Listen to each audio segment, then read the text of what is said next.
여보세요? 박희준입니다.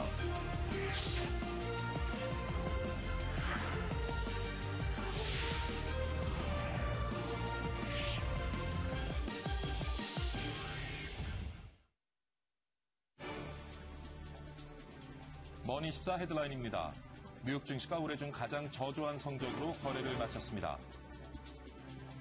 지난달 유로존 은행들의 초단기 대출 규모가 빠른 속도로 위축된 것으로 나타났습니다. 다음 주 개최되는 주요 20개국 재무장관 회의에서 경기 회복 방화 방안에 대한 논의가 이루어질 것이라는 전망이 나왔습니다.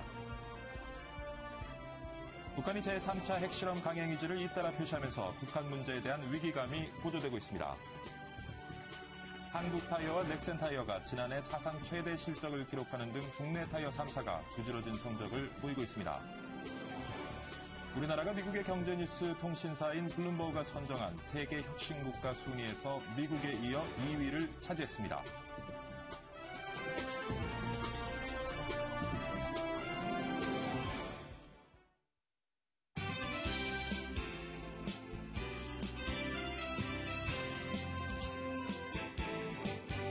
네, 시청자 여러분 안녕하십니까. 2월 5일 화요일입니다.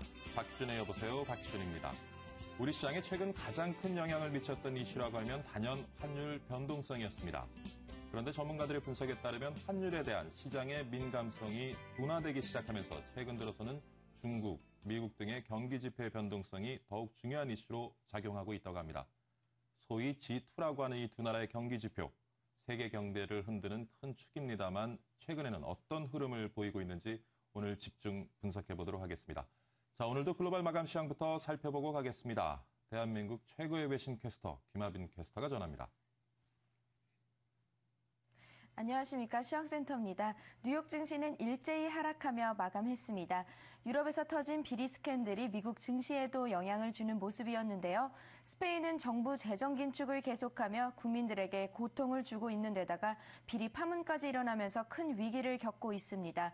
또한 미국의 작년 12월 제조업 수주가 그 전월에 비해 증가했지만 시장 전망치에는 미치지 못했습니다. 뉴욕 증시 마감 지수 알아보겠습니다. 네, 다우 지수 14,000선 붕괴되는 모습입니다. 0.93% 하락한 13,880선에서 마감했고요. 나스닥 종합지수 1.5% 하락했습니다.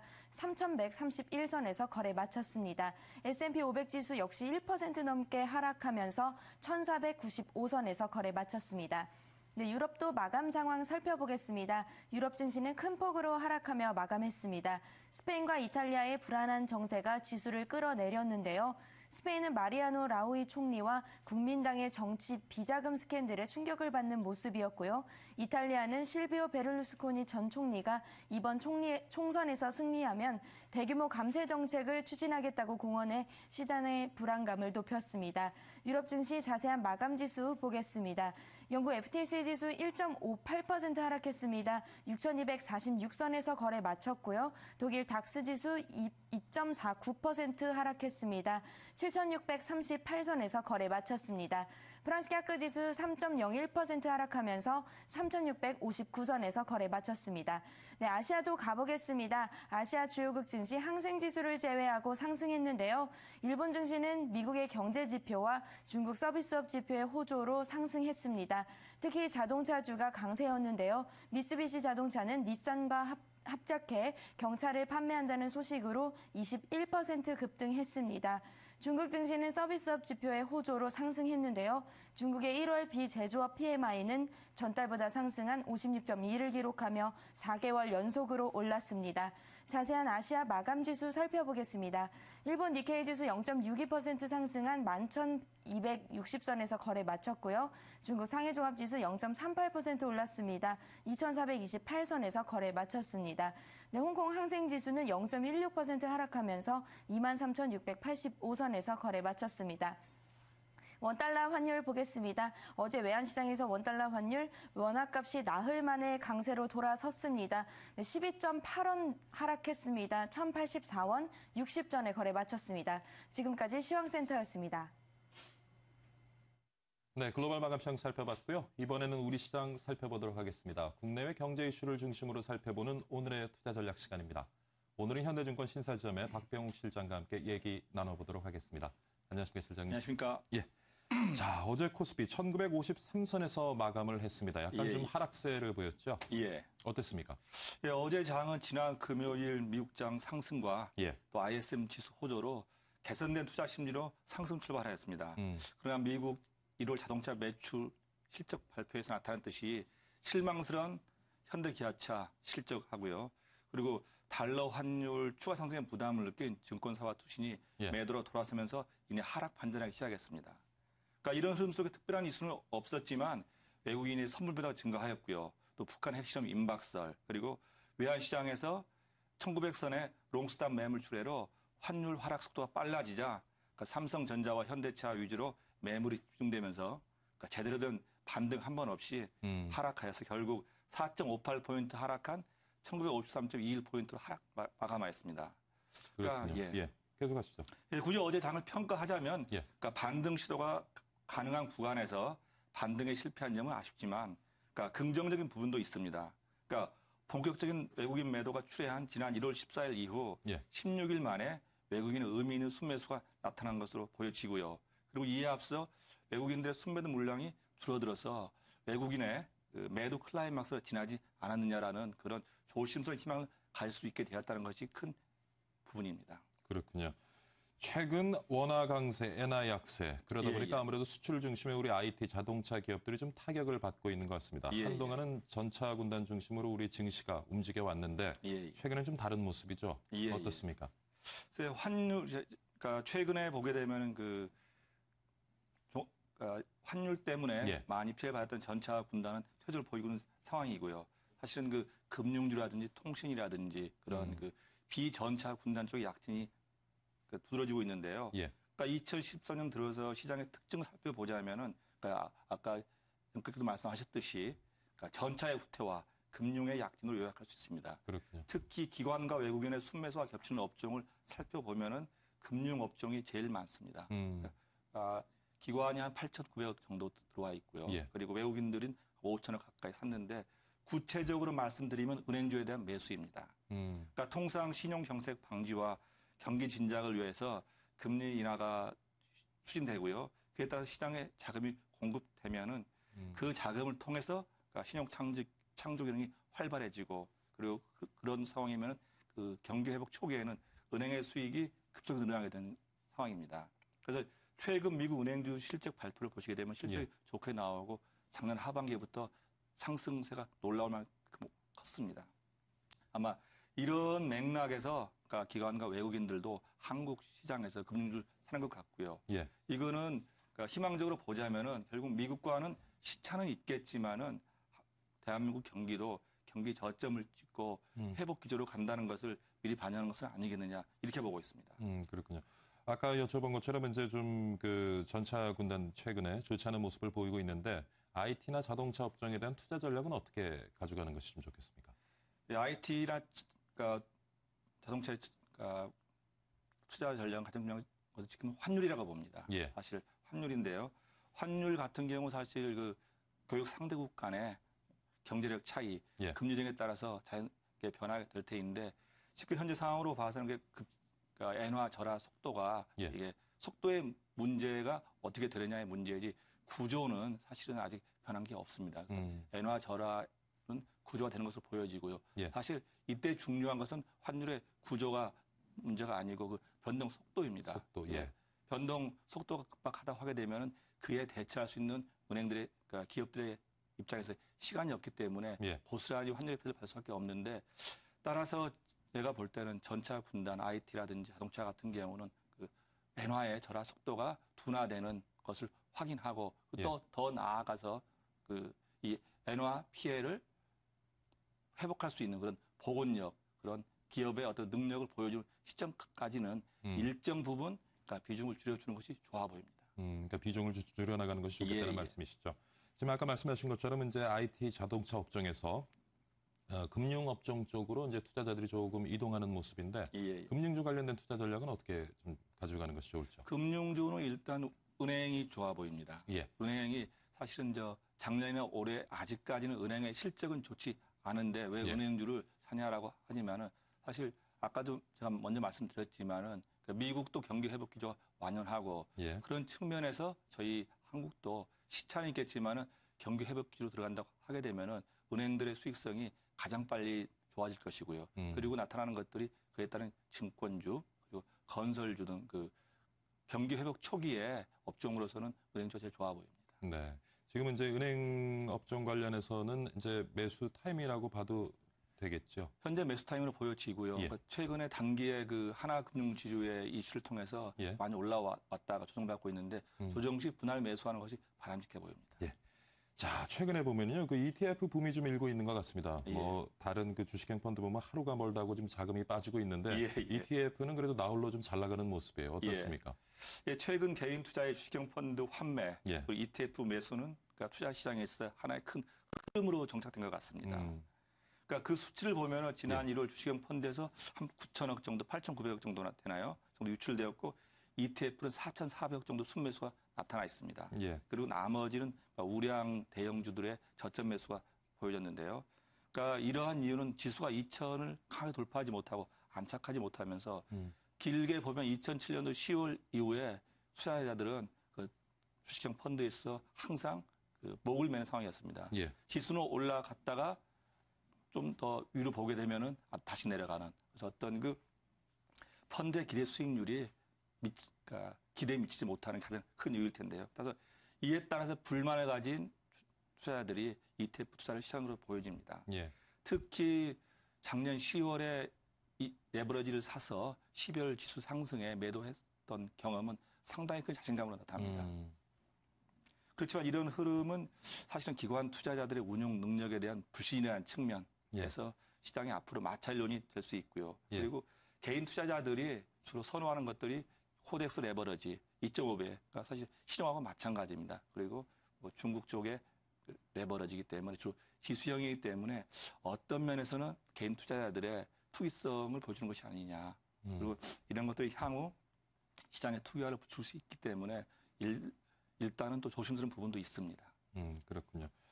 지금 말씀하신 것처럼 이제 뭐 그 기관 투자자들 얘기를 했는데 올해 들어서 연기금 공제 등 이제 큰손 기관 투자자들이 네. 앞다투어서 지금 주식 투자 비중을 좀 늘리고 있는 것 같습니다. 예, 예. 어떻게 보시는지요? 일단 두 가지 측면에서 주식 매수를 늘리는 것으로 판단하고 있습니다. 예. 먼저는 주식이 많이 싸지고 있고요. 그리고 사실 이 연기금들에 들어오는 돈이 많습니다. 많은데 채권으로서 기대 수익률을 채울 수 없는 상황입니다. 채권 수익률이 지금 많이 떨어져 있죠. 예, 예. 금리가 올라가고 있는 상황이고 아마 미국 국채를 보면은 그 작년 4월에 2%대에서 작년 9월에 한 1.2%대까지 빠졌다가요. 그러니까 채권이 초강세였죠. 예. 근데 지난 금요일 보게 되면 2%를 넘어섰습니다. 예. 그러니까 어떤 면에서는 뭐 그레이트 로테이션이라고 해서 채권에서 주식으로 안전자산에서 위험자산으로 뭐 그레이트 무브먼트 이런 식이 나오는 상황이기 때문에 아마 기관 투자자들의 운용 책임자 입장에서는 주식의 비중을 늘리지 않을 수 없을 것입니다. 아무래도 이제 기관 투자자들이 주식 투자 비중을 늘리다 보면 또 수혜를 받는 업종도 나타나게 될 텐데 어떻게 예, 보십니까?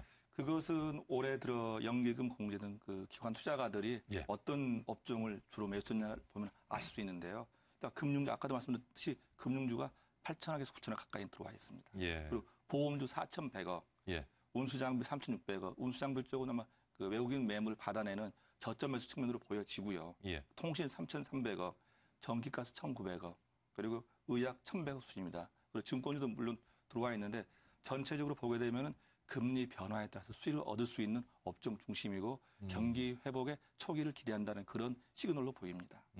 그렇군요. 경험적으로 보면 연초의 흐름이 예. 연말까지 이어지는 경우가 많고요. 그리고 주식은 기본이 수급이라는 측면에서 이러한 기관 투자가들이 주로 보는 종목에서 매매를 하는 것이 좋아 보입니다. 예. 자, 뭐 한동안은 말이죠. 예, 우리가 그 뉴욕 증시를 보면 그 다음날 우리 증시를 쉽게 예상을 할 수 있었는데 예. 뭐 정확하게 어떤 커플링 현상이 한동안 일어났었는데 최근 오면은 디커플링 현상이 지속되고 있습니다. 예, 예. 언제쯤 요 디커플링 현상이 좀 완화가 될는지요? 그러니까 경제적인 현상을 이렇게 특정 시점에 반전이 온다라고 보기는 어려운데 예. 이런 부분은 상식적인 순에서 그리고 경험을 통해서 확인하면 좋을 것 같습니다. 그러니까 가장 중요한 건 항상 최근에 말이 나오고 있는 환율 문제인데요. 예. 엔화 절하가 그러니까 아마 지금 93엔 부근 될 겁니다. 아마 그런 것들이 아마 93 4엔 정도에서는 상당히 과거 경을 보게 되면은 그 변동이 없이 횡보했던 구간이 있습니다. 예. 뭐 그렇다고 하게 되면 그런 구간에서 그 원화 절하 속도가 엔화 절하 속도가 둔화되는 것들을 보여줘야 되고요. 예. 그리고 나서는 아까도 말씀드렸지만 특히 우리 기업들의 그 엔화 절하에 대한 어떤 그 대응 능력이 보여줘야 되고, 그리고 가장 중요한 것 중에 하나는 G2의 경기 회복 기조입니다. 그렇지만은 미국 같은 경우 경기 회복 기조가 완연한 걸로 보여지고요. 오늘도 CNN 머니에 들어가서 봤더니 미국 투자자들이 주택에 큰 베팅을 하고 있다. 그러니까 미국의 GDP의 70%를 설명할 수 있는 게 소비인데 예. 소비의 대부분을 설명할 수 있는 게 주택 문제입니다. 그러니까 과가 달라졌다는 거 보여지고요. 그리고 중국은 지금 신정권 들어서면서 상당히 좋은 얘기가 많이 나오고 있는데 특히 도시화 문제입니다. 이 도시화는 같이 가자는 문제인데 이 부분은 그 한국의 중국 관련 소비재의 그 성장을 이끌어올 수 있기 때문에 좋다고 보여지고 있고요. 지금 현재로서는 디커플링이 되고 있지만은 과거를 보게 되면은 한국과 미국 시장이 3개월 이상 디커플링 된 경우가 없었습니다. 그래서 과거를 보자면은 예. 당장은 참 답답하지만은 시간이 해결할 수 있는 기회를 주면 좋을 것 같습니다. 조금 전에 그 미국 부동산 경기 말씀하셨습니다만 최근에 보니까 또 미국 국채 수익률이 상승하고 있습니다. 장기 금리가 상승하고 있는데 자칫 또 지금 약간 살아나고 있는 미국 부동산 경제 다시 얼어붙지 않을까 하는 우려도 있는데 그 부분은 어떻게 보시는지? 저는 오히려 반대 생각이 있는데요. 그러니까 금리가 올라가는 시점이 좋은 시점입니다. 예. 금리가 낮다는 거는 사실 어떤 그러니까 미국 국채가 2%라고 하게 되면요. 예. 미국에서 어떤 투자를 하든 간에 2% 이상의 수익률이 날 수 없다는 거 아니겠습니까? 그렇지만 금리가 올라간다는 건 투자를 해서 더 수익률이 높아질 수 있기 때문에 금리가 일정 부분 올라가는 건 나쁜 부분은 아닙니다. 그러니까 현재로서는 뭐 충분히 미국 경제가 감내할 수 있는 수준이기 때문에 금리는 더 올라가야 좋을 것입니다. 네. 자, 오늘 화요일인데 금주의 투자 전략은 어떻게 좀 가져가는 것이 좋겠습니까? 그러니까 금주 같은 경우는 그 미국이라든지 유럽에서 예. 특별히 경제적으로 중요한 지표가 없었는데 그 스페인에서 아주 사단이 일어났더군요. 그 스페인 총리 문제가 나 있는데 그리고 뭐 또 베를루스코니의 그 아주 엉뚱한 발언이 예. 유럽을 끌어내렸고 그거를 기회로 뉴욕에서는 또 차익을 쏟아냈는데 큰 문제는 아니라고 봅니다. 그러니까 사실은 이제 그 시장에서 가장 중요하게 봐야 될 국채 금리인데 예. 스페인이 뭐 5%대, 이탈리아 4%대라고 하게 되면 그 정도 변동 같은 경우는 큰 의미가 없고요. 일단 지나가는 문제로 보여지지만은 10년에 영향을 미치고 있고 예. 그렇기 때문에 그러니까 우리나라 시장의 파생이 상당히 과한 시장인데 그 파생 시장에서 그거를 이용하는 움직임은 충분히 나타날 것으로 보여집니다. 그렇군요.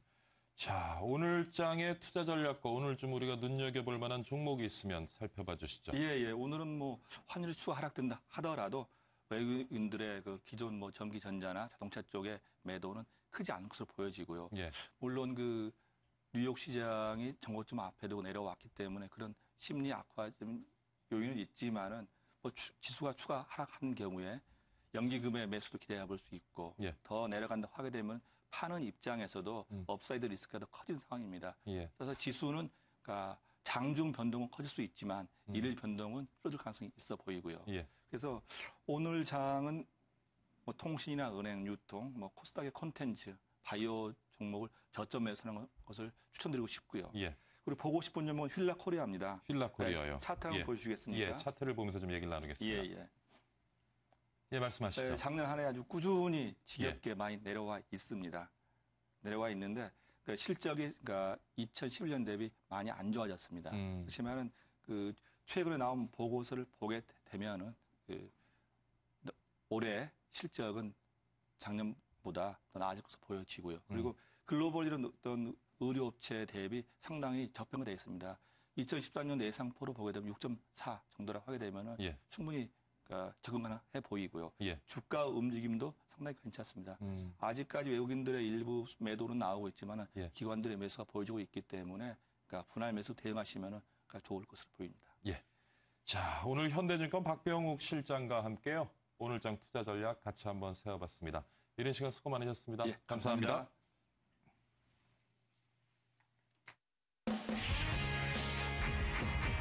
대한민국 최고의 명품 경제 프로그램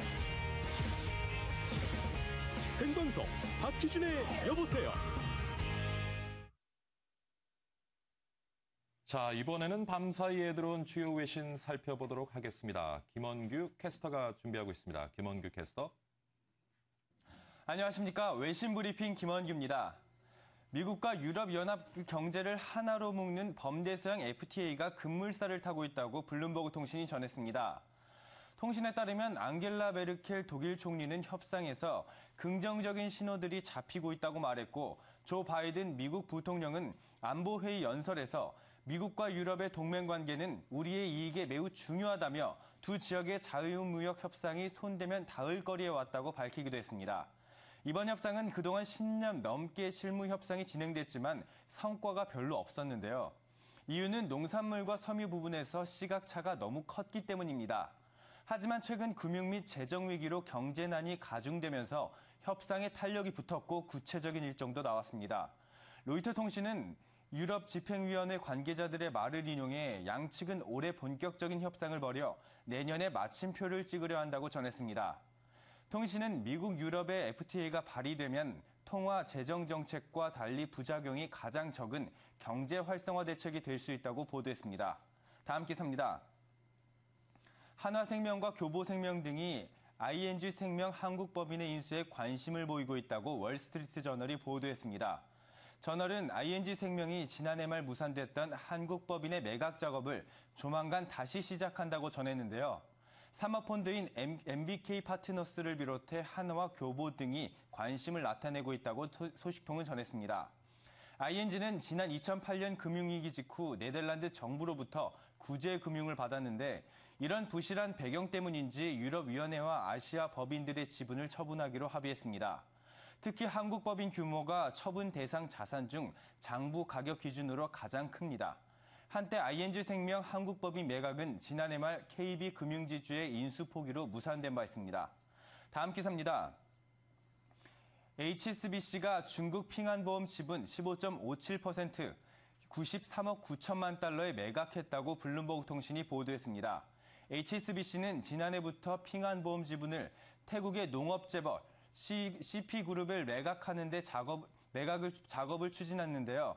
중국 보험감독관리위원회는 지난 1일 이번 매각에 승인했습니다. 하지만 이번 매각건은 정상적인 절차와 조금 다르다고 통신은 전하기도 했는데요. 중국에서 두 번째로 큰 보험회사인 핑안보험의 지분 매각건은 원자버 총리 가족 비리가 연루됐다는 보도가 그 이유였습니다. 미국에서 서버를 둔 중화권 매체들은 원 총리의 가족이나 관련 인물들이 투자 회사를 거쳐 핑안보험 지분을 비정상적으로 낮은 가격으로 매입해 거액의 차익을 거둔 것으로 알려졌습니다. 한편 CP그룹은 핑안보험의 대주주가 됐으나 경영에는 관여하지 않을 것으로 전해졌습니다. 지금까지 외신브리핑이었습니다. 네, 유쾌하고 상쾌하게 외신 전하는 김원규 캐스터 잘 들었습니다. 자, 박균의 여보세요. 1부는 여기서 마치도록 하고요. 2부에서는요. G2인 미국과 중국의 경기 지표를 한번 분석해보는 시간 가져보도록 하겠습니다. 그리고 대기업 유통에 맞선 슈퍼마켓 협동조합의 유쾌한 반란, 제주도를 직접 전화 연결해서 들어보는 시간도 가져보겠습니다. 자, 어제 새벽에 서울 거리에도 대관령 방불케 할 만큼 정말 많은 눈이 내렸습니다. 다행히 오늘 많이 정리된 모습인데요. 그래도 추운 날씨는 또 계속 이어진다고 합니다. 곳곳에 아직 눈이 녹지 않아서 빙판길도 있고요. 오늘 출근 시간에 조심하셔야 될 것 같고요. 그리고 옷 두툼이 챙기시면서 출근 준비하셔야 될 것 같습니다. 잠시 후 2부에서 다시 찾아뵙겠습니다.